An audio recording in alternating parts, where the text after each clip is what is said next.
여러분 안녕하십니까. 금요일날 저녁에 보내드리는 특집 인터뷰입니다. 연일 보내드리는 인터뷰를 보시는 분들마다 야, 정치판이 이렇게 돌아가고 있구나. 정말 우리가 모르는 새로운 사실들이 숨어 있었구나. 내가 이번 총선에서 뭔가 국민으로서 제대로 심판해야 되겠다라는 열기가 고조되고 있다는 것을 느낍니다. 오늘 여러분 정말 오랜만에 나오신 분입니다.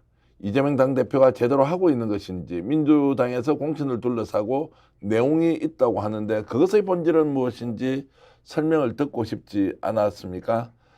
그래서 지금 경기도 안산에서 열심히 지역구를 갈고 있는 양문석 박사님을 모시고 정말로 지금 민주당이 안고 있는 문제가 실제 문제인지, 아니면 우리가 뭔가 착시 현상에 빠져 있는 것은 아닌지 오늘 소상하게 여러분들께 들려드리겠습니다. 양문석 박사 오셨습니다. 어서 오십시오. 안녕하세요. 오래간만입니다. 정말 오랜만에 스피드 나와주셔서 감사합니다. 아이고, 그래도 스픽서가 찾아주셔서 너무너무 좋고요. 네. 말을 뭐 감동을 해갖고 말을 더듬거리네. 그런 분이 아니신데 물무스를 묻혔는데 이게 물무스가 잘 안 먹는 애. 예, 어쨌든 뭐 제가 하고 싶은 이야기 너무 많지만 현장에서 뛰고 현장에서 끊임없이 달리고 있고, 그리고 현장에서 저녁을 두세 번씩 먹고 점심을 두세 번씩 먹으면서 그 사람들을 만나고 있는 상황에 있어서 밑바닥의 정서가 뭘까? 이런 부분들부터 해가지고 소상하게 또 그리고 질문 주시는 대로 제 생각을 거침없이 답할 수 있었으면 좋겠습니다.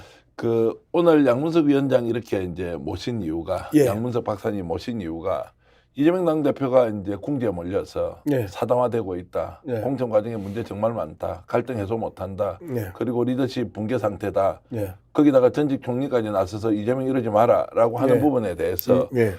어떤 분으로부터 이 내용의 실제적 진실이 무엇인지를 좀 들어야 하는데 예. 막상 찾아보니까 없더라고요. 예. 역시 양문석 박사님이 무엇보다도 당내 사정을 잘 아시니까 예. 이 부분에 대해서 오늘 소상하게 설명을 해주시면 궁금증을 가진 많은 시청자들이 이것은 이것이었다라고 결론을 낼 수 있도록 일단 좀 잘 부탁을 드리겠습니다. 네, 첫 번째, 이재명 사당화 네. 논란 네. 실제 그렇습니까, 아닙니까? 자, 이재명 사당화 논란은 2년 전 전당대 직후부터 나왔던 이야기입니다. 이원욱, 조홍천 등에 의해서 끊임없이 이재명 사당화를 이야기를 했었고요. 그리고 사법 리스크 정말 침이 마르게 이야기를 했었습니다. 그리고 그들이 탈당 할 때까지 지금 이재명 사당화 이야기를 하고 있는 사람들은 일절 침묵했었습니다. 한 번도 이야기하지 않았던 것들이죠. 그런데 지금 자신들이 공천에서 평가 하위 점수를 받고 탈당하거나 그 다음에 계속해서 자신이 하위 점수 받았다고 이재명 사당하고 끝까지 싸우겠다라고 폼을 잡는 사람들은 대부분 침묵했던 사람들이에요. 그리고 갑자기 없던 사당화가 등장을 합니까? 두 번째, 사법 리스크 그렇게 이야기했는데 왜 그러면 사법 리스크 이야기는 하지 않습니까? 끊임없이 사법 리스크를 노래를 불렀고 흘러간 옛노래의 후렴구절처럼 그렇게 사법 리스크 했던 사람들은 왜 지금은 사법 리스크에 대해서는 한마디도 이야기하지 않죠? 그런 측면에서 봤었을 때 지금은 말 그대로 시스템 공천에 있어서 정량적 평가와 정성적 평가라고 이야기하는데, 정확하게 이야기하면 객관적 평가와 주관적 평가입니다. 객관적 평가라고 하면 데이터를 가지고 하는 평가고요.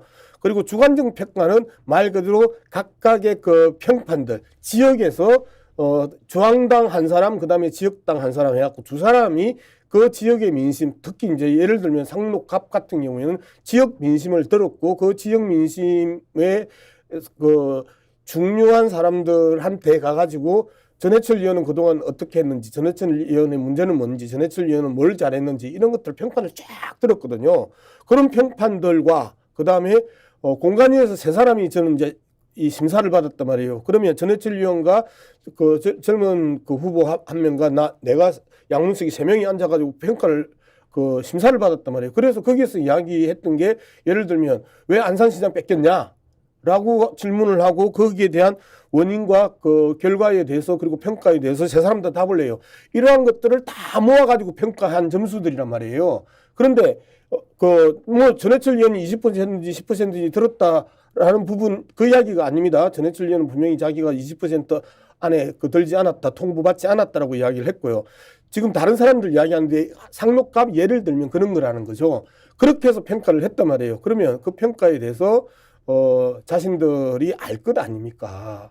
그리고 거기에 대해서 오히려 유권자들에게 그리고 지역 구민들에게 죄송합니다, 잘못했습니다, 제가 모자랐습니다 라고 이야기를 하는 게 올바른 태도지, 자기가 그 평가에 대해서 이재명 사당하라고 이야기하고 그러면 이재명 대표가 그걸 다 점수를 매기고 좀 평가를 해가지고 찍어내는 겁니까? 아니잖아요. 어떤 근거도 없잖아요. 스픽스는 말하는 언론입니다. 대세는 유튜브, 그중에서 스픽스. 좋아요, 댓글, 구독, 알림 설정. 여러분이 저희를 사랑해 주시고 우리가 여러분을 사랑하는 4가지 방법입니다.